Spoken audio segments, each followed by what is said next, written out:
দেশের উত্তর, পূর্ব ও মধ্যাঞ্চলে বন্যা পরিস্থিতির কিছুটা উন্নতি হলেও এখনও 5টি জেলার বিভিন্ন এলাকা পানিতে তলিয়ে আছে। কিছু এলাকায় বন্যার পানি ধীর গতিতে কমায় দুর্ভোগ কমছে না বানভাসী মানুষের। বিস্তারিত ডেস্ক রিপোর্টে। যমুনা, কুশিয়ারা, সোমেশ্বরী এবং মেঘনা নদীর পানি 7টি পয়েন্টে বিপদসীমার উপর দিয়ে বইছে। এতে সিরাজগঞ্জ, জামালপুর, নেত্রকোনা, গাইবান্ধা, বগুড়ার বিভিন্ন এলাকা পানিতে তলিয়ে আছে। সিরাজগঞ্জে যমুনা নদীর পানি ধীর গতিতে কমছে।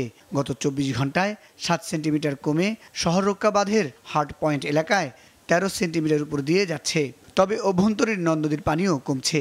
পানি নামতে শুরু করেছে বাড়িঘর থেকে। আশ্রয়কেন্দ্র থেকে বাড়ি ফিরছে মানুষ। সরকারি হিসেবে এখনও 5 উপজেলার 36টি ইউনিয়নের লক্ষাধিক মানুষ পানিবন্দী। রাস্তাঘাটে পানি, ভেতরে বাইরে বাগান যায় না, পোলাপান পানি মধ্যে ঝাঁপ দেয়, হাট বাজার কষ্ট।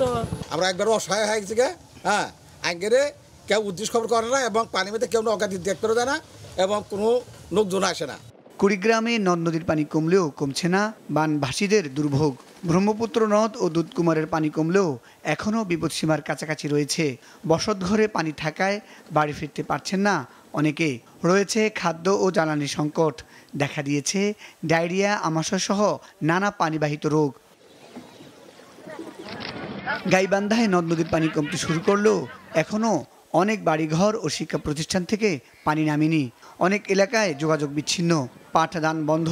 সুন্দরগঞ্জ, গাইবান্ধা সদর, সাঘাটা, ফুলছড়ি সহ 4 উপজেলার চরাঞ্চলের 90টি শিক্ষা প্রতিষ্ঠানে বন্যার পানি সবসময় সোমসারা বেসমো আসে, সমতো আসে। বিস্তলা ডুবে গেছে, পাট ডুবে গেছে, অনেক বাড়িতে পানি উঠছে, তাতে খুব কষ্ট হচ্ছে। 5-স্টার রেটিং প্রাপ্ত বিএলডিসি টেকনোলজির Walton super saver ceiling fan 65% পর্যন্ত বিদ্যুৎ বিল সাশ্রয় করে আপনাকে রাখে প্রশান্তিতে। ওয়ালটন ফ্যান হাওয়া বদলে দেয়। জামালপুর, নেত্রকোনা ও বগুড়ার বিভিন্ন এলাকা বন্যার পানিতে তলিয়ে আছে। অনেক এলাকায় পানি কমলেও দেখা দিয়েছে খাবার, বিশুদ্ধ পানি, শিশু ও গোখাদ্যের সংকট। এদিকে পানি বৃদ্ধি ও তীব্র স্রোতের কারণে রাজবাড়ীর দৌলতদিয়া পাটুরিয়া নৌ রুটে ফেরি ও লঞ্চ পারাবার ব্যাহত হচ্ছে। মুজাহিদ সাকিব, মাছরা। সিলেটের কোম্পানিগঞ্জ সীমান্তে ভারতীয় খাসিয়াদের গুলিতে 2 বাংলাদেশি নিহত হয়েছেন। এই ঘটনায় গুরুতর আহত হয়েছেন আরও একজন। রবিবার সন্ধ্যায় নাজিরের গাঁও কাওয়ারটুক 1253 পিলারের ওপারে ঘটে এই ঘটনা।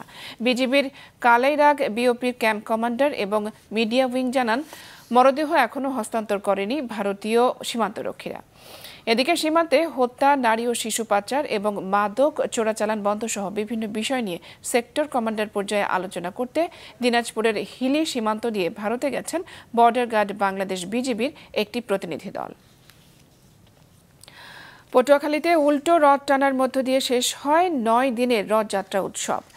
দুপুরে কলাপাড়ায় শ্রী শ্রী জগন্নাথ নাট মন্দির থেকে বের হয় শোভাযাত্রা। শহরের প্রধান সড়ক ঘুরে শোভাযাত্রাটি একই স্থানে শেষ হয়। যশোর সহ সারা দেশে ধর্মীয় রীতিনীতির মধ্য দিয়ে শেষ হয়েছে উল্টো রথযাত্রা। উল্টো রথে জগন্নাথ দেব আজ মাসির বাড়ি থেকে আপন আলোয় ফিরবেন। বিশ্ব শান্তির উদ্দেশ্যে সনাতন ধর্মাবলম্বীরা এই উৎসব পালন করেন।